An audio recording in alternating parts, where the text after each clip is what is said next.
Everything you need is already inside of you. The world would not be what it is without you. When we begin to create change within us, we begin to create change in the world around us. Your journey to becoming your best self as the whole person starts right now.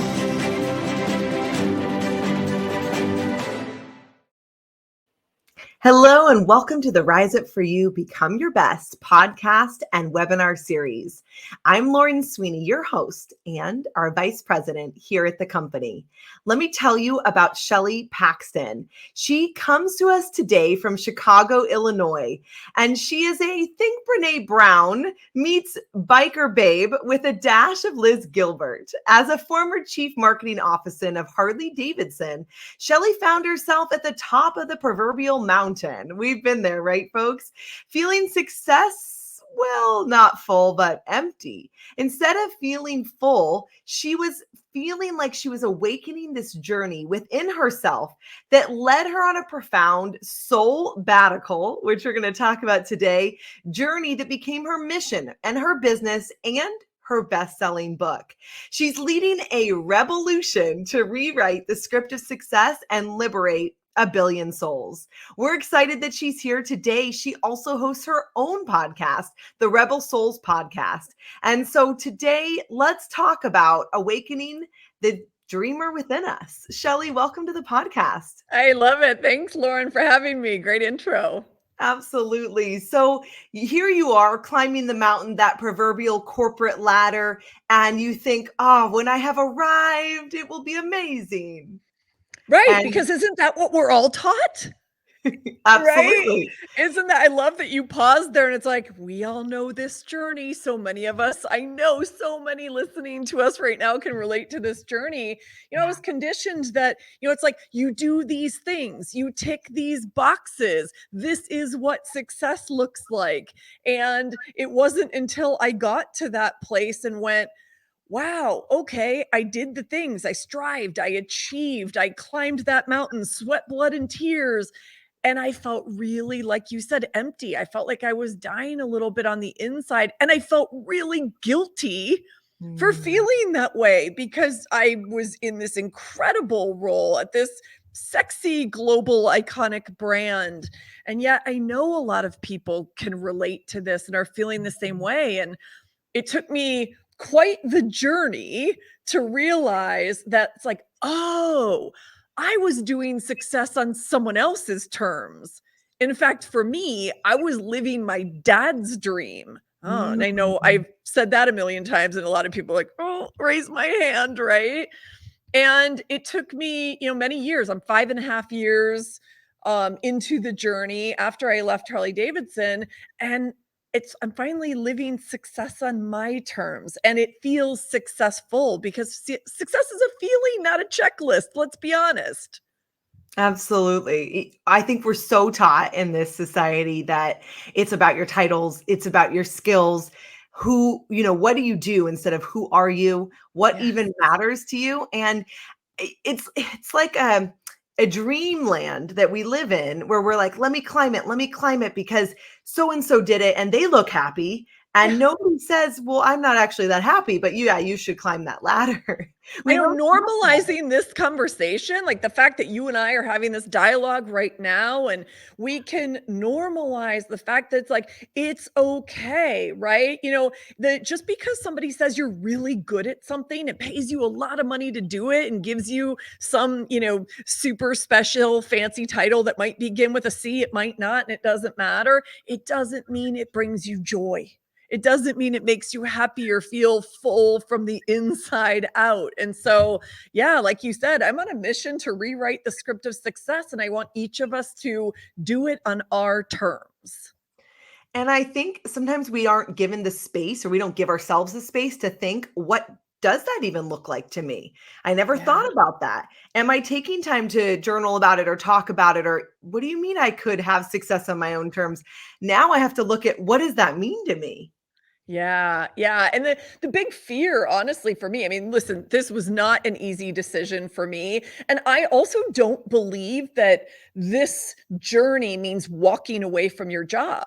For some people, it might. I believe this is a journey of finding yourself. So I always say it's not about leaving your job, it's about finding yourself.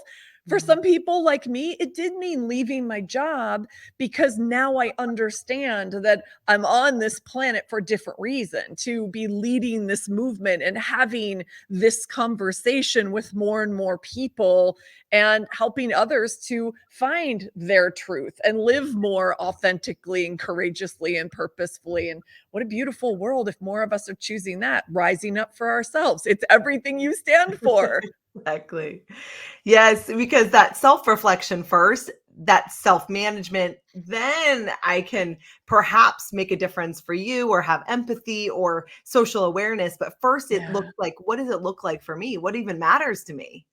And how do I slow down, to the point you were making earlier? Like, how do I slow down long enough? And this is what it looked like for me, right? So I said there was a lot of fear in doing this because I was in the corporate world for 26 years. It was all I knew, to work for big, sexy brands and steward these brands. And my entire worth and value and identity was tied to my work and to these big brands that I would, that I would lead from an advertising and a marketing perspective. And so there was a lot of fear in stepping away from that. There was also a realization that I was going to continue to die a little bit inside every single day if I continued to live my dad's dream and didn't reconnect with my soul. And then I got a wake up call. And let's be honest, a lot of people have gotten a wake up call over the past 2 years. This pandemic shook us. And for most of us, it really crystallized what matters most. So I love that we're having this conversation right now as we're hopefully soon emerging from this, but things are never going to look the same again. So I feel like this message and your message are so Mhm. right now. Let's be the change we want to see coming out of this. And it starts with slowing down and listening to ourselves and getting clear, what do we want? And then having the courage to, well, in my words, I say rebel for who we are and what we want. Absolutely. Slowing down enough has definitely been one of the blessings of the past 2 years, Yeah. because we're forced to, with social things off our calendars and events, and even though those were disappointing for sure, it also was like, oh no, like you're not going to do anything. I mean, at least now Yeah. it's a little shifted in 2022, a little. A little. Right. A Right. little. Ebbs and flows. Yes, I live in Los Angeles, California, so a little shifted, but Yeah. at least it did really take things off. And it's so great as an analogy that we would think often, well, when I have time, I'll really get into that practice that I wanted to do, but I just don't have time because I'm so busy. And then it's like you're given the time and you think, oh, I'm still not doing it. Well, right, because I mean, listen, I'll speak from personal experience. I was terrified to sit alone with myself. I was terrified to listen to that little voice that, let's be honest, I'd been ignoring for a very long time. I had pushed my way through illness. I pushed my way through divorce. I pushed my way through all of these events where my body was like, slow down, take a beat. And now I see, as I look, was writing the book and looking in the rearview mirror, these were like wake up calls. These were like my body going, you are not living in alignment with your truth, girl. Right? And when we start to do that, that's when the magic starts to unfold. So Mm. I get it. It was really hard. And slowing down, reconnecting with myself and my soul, putting me first, getting clear on who I am without all the titles and the paychecks and the accolades and all the things. and really getting clear on my own inherent value and wholeness as a human and starting there and then creating from that place has been the biggest gift I've ever been given. And it's one that I want everybody to experience. This literally is Soulbbatical, because Soulbbatical, again, doesn't mean walking away from a job. It's a way of being that is aligned with who we are. Absolutely. And I think for both of us, we did it by leaving that kind of Yeah. proverbial corporate environment. However, I think I could have done it inside of it, maybe, but I didn't really know that the mountaintop was not the goal until I got to the Yeah. mountain. Then I was disillusioned. Then I'm like, well, I better get out of the environment, right? Yes. So, what are some tools either when you're in that environment? Because we have a lot of listeners that are still in that corporate grind, and or we have a lot of entrepreneurs also a grind. Let's be real, right? Yeah, Like both, totally. even if it's on I our hear. terms. So, what are some tools we can do if we don't necessarily need to leave the environment? How can we really look and see what it is that we want? Yeah, so a couple things come to mind. So one thing that I do, and I'll actually hold up a little prop. So for those of you who are watching us, I will show you, and those of you who are listening, I'm going to describe that what I'm holding in my hand is a stack of orange Post-it notes. Now, anybody who's in my world, I always say coming into my world is like going down the orange rabbit hole because it's my favorite color. It's the color of my book. To me, it's bold and bright and badass and all the things. So this is the color I choose. You can choose whatever. The reason I'm holding this is because I have a practice every single morning to write myself a permission slip or as many permission slips as I need. And the permission slips are really the answer to this question. I learned a version of this from Brené Brown way back when, and I did a little bit of training with her. And the question is this, and it's a beautiful way to slow us down, to take a beat at the beginning of every day, and to most importantly, check in with ourselves. Because I think I wasn't doing that. For the longest time, I wasn't checking in and even acknowledge, like, what am I feeling? How am I feeling? So the question is this, like, what do I need to do, not do, or feel in order to show up as my most powerful, badass self today? Do, not do, or feel. And write yourself whatever you need to write yourself. If you come into my world, you'll see I always have sticky notes everywhere. And that's because it's a great way. And sometimes I check in multiple times a day. Sometimes it's, what do I need this morning? What do I need going into this meeting? I know when we're in the corporate world, maybe you have a big presentation. So what do I need leading up to this presentation? What do I need going into this presentation? Let's ask ourselves that question and give ourselves permission. And it gets us out of the doing and into the being. And I have found that to be where a lot of the magic happens as well. I don't know. Do you relate to that, Lauren? Absolutely. Yes, I'm really good at doing that. Like, no Me problem. too. Give me a task list, Shelley. I will crush that list before you even Yeah. write it, right? And the being takes pausing, it takes slowing down, it takes intentionality.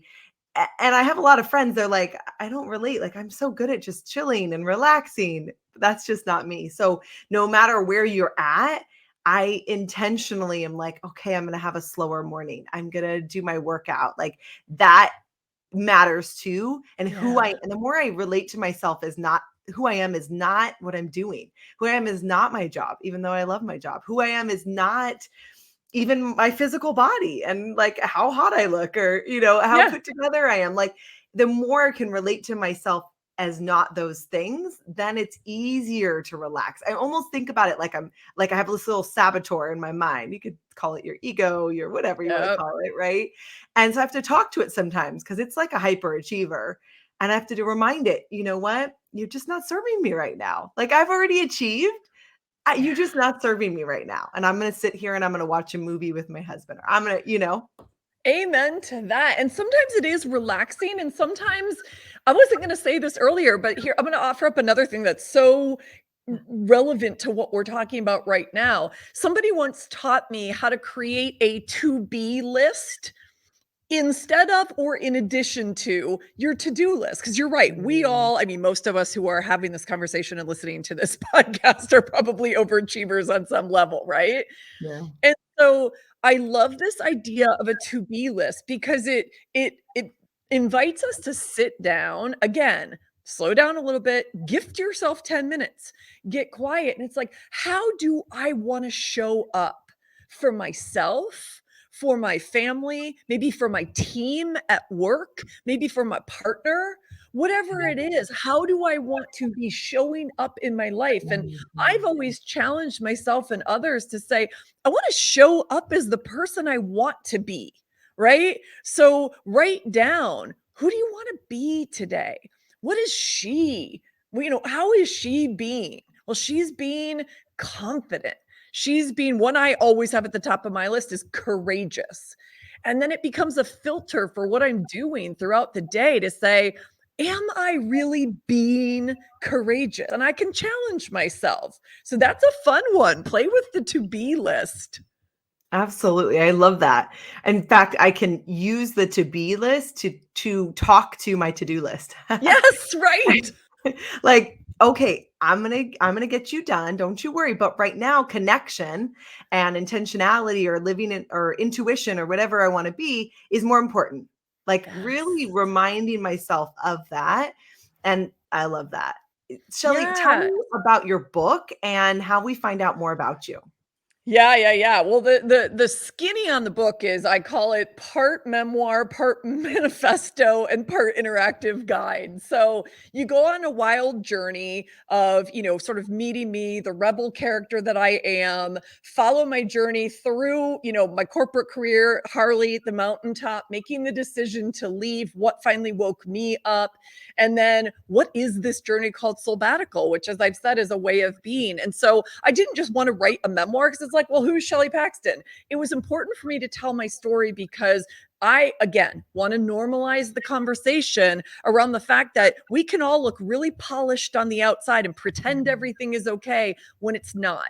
And I want more of us to go, it's not. And I want to find my people and I want support and I'm asking for help and I want to find out tools to navigate my way through it. So that's what this is. It's telling my story and inviting you on this journey to become chief soul officer of your life, to do the work while you're reading my story. I ask you lots of powerful questions that helped me and help you live your best life. Become a chief soul officer and rebel soul like me. Oh, I love that. And if you're listening, her website is Soulbbatical. So it is a double B. So Soulbbatical. We'll put it in the show notes as well. And you can go to her website. You can find out about her book. And what are other things they'll find on your site? Yeah, in my book, my podcast, a little bit more of my story. Sign up for my newsletter. I'll give you a little soul fuel.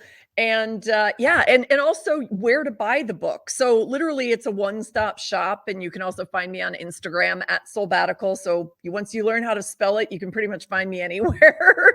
And Shelley Paxton on LinkedIn. So yeah. I love that. LinkedIn is our jam too. We do Instagram for sure, but connecting with those other working professionals. Yeah, I love that. Me too. Well, Shelley, what does rise up for you mean to you?